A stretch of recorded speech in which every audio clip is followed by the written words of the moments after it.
Remedial Law, Bar Question and Answer 2017, Part 1, 1 to 10. 2017 Remedial Law, Bar Question number 1. What trial court outside Metro Manila has exclusive original jurisdiction over the following cases? Explain briefly your answers. Letter A. An action filed on November 13, 2017 to recover the possession of an apartment unit being occupied by the defendant by mere tolerance of the plaintiff after the former ignored the last demand to vacate that was duly served upon and received by him on July 6, 2016. Suggested answer to letter A, it would be either the MTC or the RTC depending upon the assessed value of the apartment unit. Because under BP bilang 129, jurisdiction over real actions is vested in the MTC if the assessed value of the real property involved does not exceed 20,000 pesos, and in the RTC if such assessed value exceeds 20,000 pesos. The action to recover possession can no longer be one for unlawful detainer since it was brought beyond 1 year from the last demand to vacate. Question letter B. What trial court outside Metro Manila has exclusive original jurisdiction over a complaint in which the principal relief sought is the enforcement of a seller's contractual right to repurchase a lot with an assessed value of 15,000 pesos? Suggested answer to letter B. The exclusive original jurisdiction is vested in the MTC. The Supreme Court has held that where the ultimate relief sought by an action is the assertion of a title to a real property, the action is a real one, and not one incapable of pecuniary estimation. Here, the ultimate relief sought by the complaint is the assertion of title, since the seller seeks to exercise his right to repurchase. Hence, the action is a real one, and jurisdiction is vested in the MTC since the assessed value does not exceed 20,000 pesos.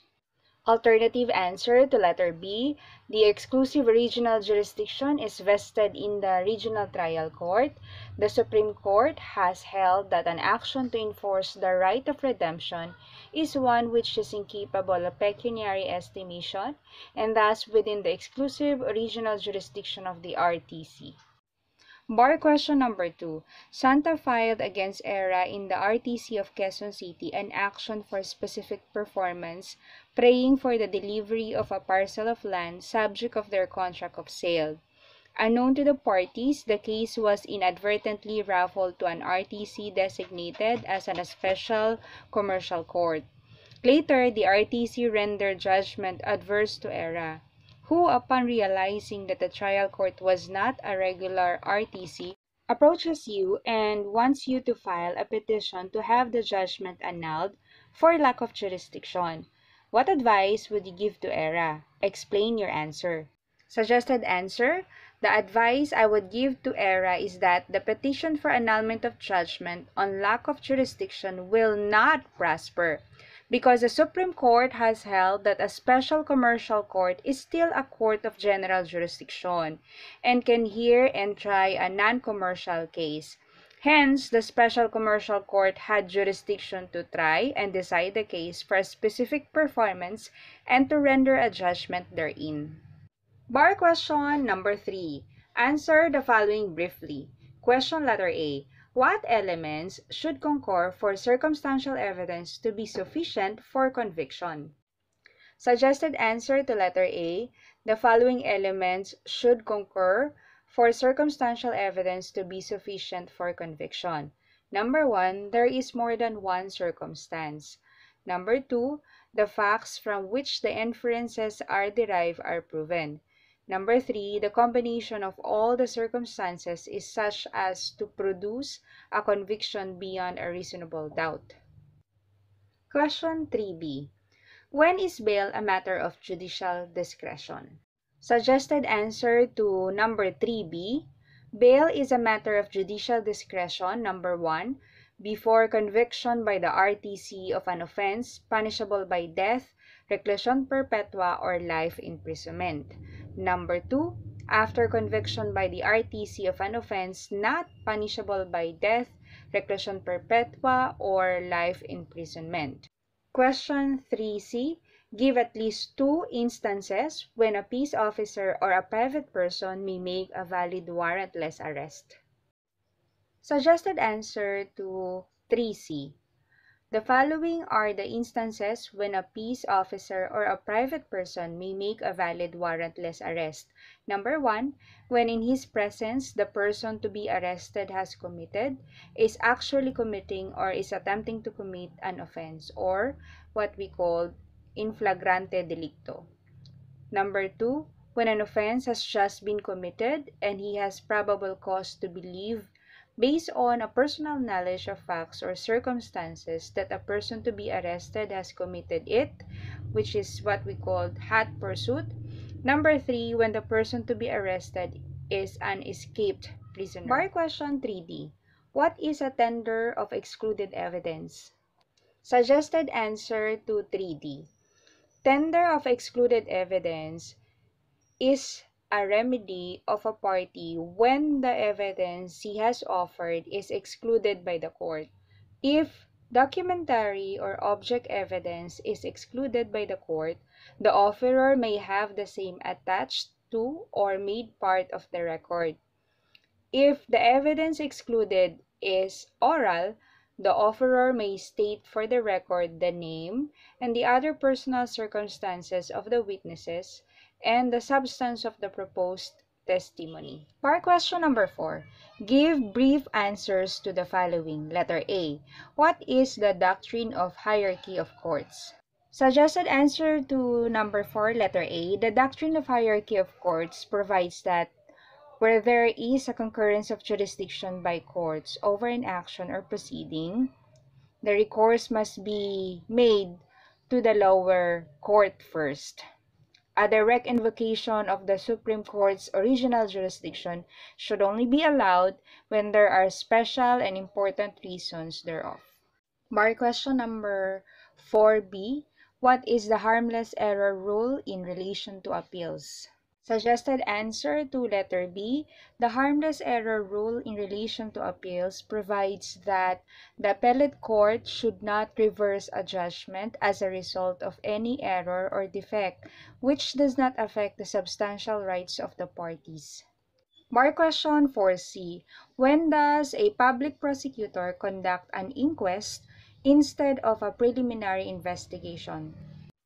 Suggested answer to 4C. Under the rules of criminal procedure, the public prosecutor conducts an inquest instead of a preliminary investigation when a person is lawfully arrested without a warrant involving an offense which requires a preliminary investigation. Bar question number 5. After working for 25 years in the Middle East, Ivan returned to the Philippines to retire in Manila, the place of his birth and childhood. 10 years before his retirement, he bought for cash in his name a house and lot in Malate, Manila. 6 months after his return, he learned that his house and lot were the subject of foreclosure proceedings commenced by ABC Bank on the basis of a promissory note and a deed of real estate mortgage he had allegedly executed in favor of ABC Bank 5 years earlier.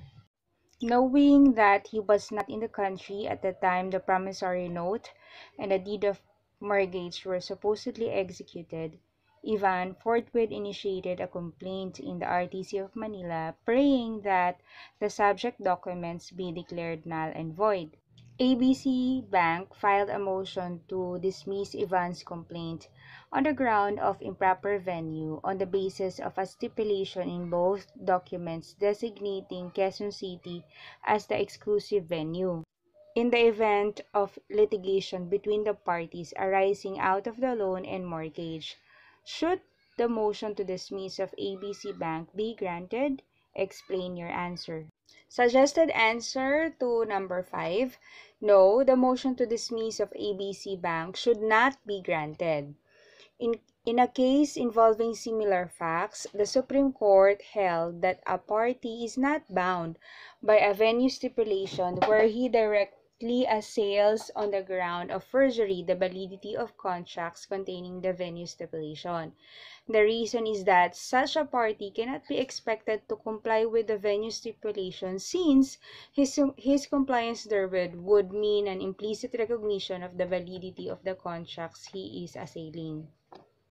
For question number 6, Hannah, a resident of Manila, filed a complaint for the partition of a large tract of land located in Oriental Mindoro. She impleaded her two brothers, John and Adrian, as defendants, but did not implead Laika and Agatha, her two sisters, who were permanently residents of Australia. Arguing that there would be no final determination of the case without impleading all indispensable parties, John and Adrian moved to dismiss the complaint. Does the trial court have a reason to deny the motion? Explain your answer. Suggested answer to bar question number 6. Yes, the trial court has a reason to deny the motion to dismiss. Under the rules of civil procedure, non-joinder of parties, even indispensable ones, is not a ground of a motion to dismiss. Bar question number 7. Elise obtained a loan of 3 million from Merchant Bank.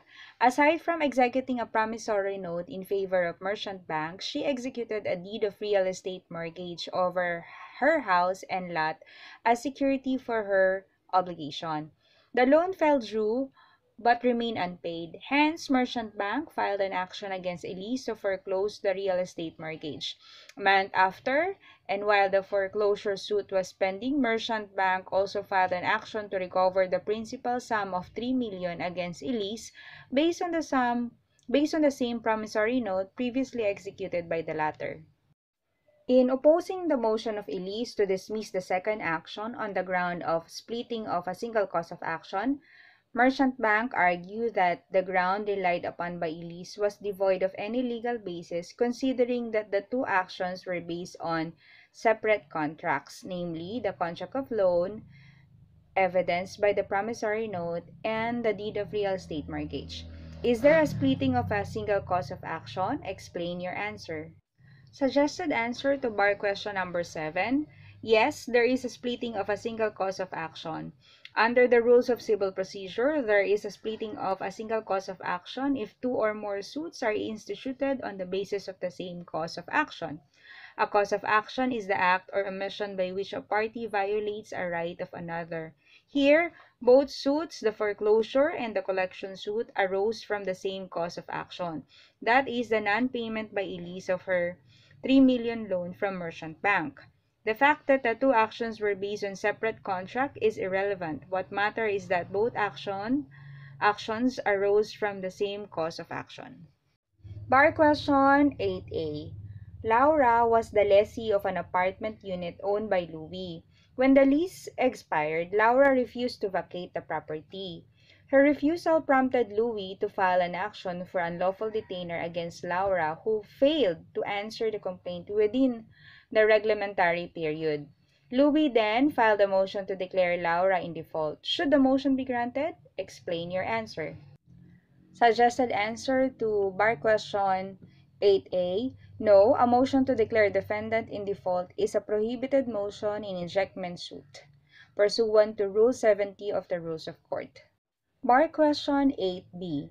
Agatha filed a complaint against Yana in the RTC in Makati City to collect 350,000 pesos, an amount representing the unpaid balance on the price of the car Yana had bought from Agatha.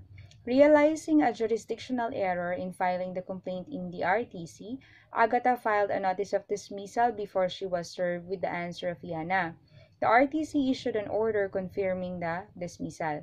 3 months later, Agatha filed another complaint against Yana based on the same cause of action, this time in the METC of Makati City. However, for reasons personal to her, Agatha decided to have the complaint dismissed without prejudice by filing a notice of dismissal prior to the service of the answer of Yana. Hence, the case was dismissed by the METC. A month later, Agatha refiled the complaint against Yana in the same METC. May Yana successfully invoke the two dismissal rule to bar Agatha's third complaint? Explain your answer. Suggested answer to question 8B. No, Yana may not successfully invoke the two-dismissal rule to bar Agatha's third complaint. Under the two-dismissal rule, the notice of dismissal operates as an adjudication upon merits, provided it is filed by a plaintiff who has once dismissed in a competent court an action based on or including the same claim. Here, the first dismissal of the plaintiff was not in a competent court, as the RTC in Makati City did not have subject matter jurisdiction over an action seeking to recover 350,000 pesos. Hence, Agatha's third complaint is not barred by the two-dismissal rule. Bar question number 9. Abraham filed a complaint for damages in the amount of 750,000 pesos against Salvador in the RTC in Quezon City for the latter's alleged breach of their contract of services. Salvador promptly filed his answer and included a counterclaim for 250,000 arising from the allegedly baseless and malicious claims of Abraham that compelled him to litigate and to engage the services of counsel and thus caused him to suffer mental anguish. Noting that the amount of the counterclaim was below the exclusive original jurisdiction of the RTC, Abraham filed a motion to dismiss vis-a-vis the counterclaim on that ground. Should the counterclaim of Salvador be dismissed? Explain your answer. Suggested answer to bar question number 9. No, the counterclaim of Salvador should not be dismissed on the ground of lack of jurisdiction. In an original action before the RTC has jurisdiction over a compulsory counterclaim regardless of its amount. Here, Salvador's counterclaim for damages arising from the alleged malicious and baseless claims of Abraham is a compulsory counterclaim as it arises from Abraham's complaint. Hence, the RTC has jurisdiction over Salvador's counterclaim even if it did not exceed the jurisdictional amount of 400,000 pesos. Bar question number 10. On the basis of an alleged promissory note executed by Harold in favor of Ramon, the latter filed a complaint for 950,000 pesos against the former in the RTC of Davao City. In an unverified answer, Harold specifically denied the genuineness of the promissory note. During the trial, Harold sought to offer the testimony of the following. Number 1. The testimony of an NBI handwriting expert to prove the forgery of his signature. Number 2. The testimony of credible witness to prove that if ever Harold had executed the note in favor of Ramon, the same was not supported by a consideration. May Ramon validly object to the proposed testimonies? Give a brief explanation of your answer. Suggested answer to number 1. Ramon may validly object to the proposed testimony I handwrite expert to forgery. Under Section 8, Rule 8 of the Rules of Court, the genuineness and due execution of an actionable document is deemed admitted by the adverse party if he fails to specifically deny such genuineness and due execution. Here, the genuineness and due execution of the promissory note, which is an actionable document, was impliedly admitted by Harold when he failed to deny the same under oath, his answer being unverified. Hence, Harold is precluded from setting up the defense of forgery, and thus Ramon may object to the proposed testimony seeking to prove forgery. Suggested answer to number 2. Ramon may not validly object to the proposed testimony showing that the note was not supported by a consideration, because the Supreme Court has held that an implied admission under Section 8, Rule 8 does not preclude the adverse party from introducing evidence that the actionable document was not supported by a consideration. The reason is that such evidence is not inconsistent with the implied admission of genuineness and due execution. The fact that the defense of lack of consideration is inconsistent with Harold's defense of forgery is not actionable. Under the rules of civil procedure, a party may set forth 2 or more statements of defense alternatively or hypothetically. Thank you for watching my channel. Please like, subscribe, and share this video. And don't forget, you will pass the bar. Nothing is impossible with the Lord. Have a blessed day.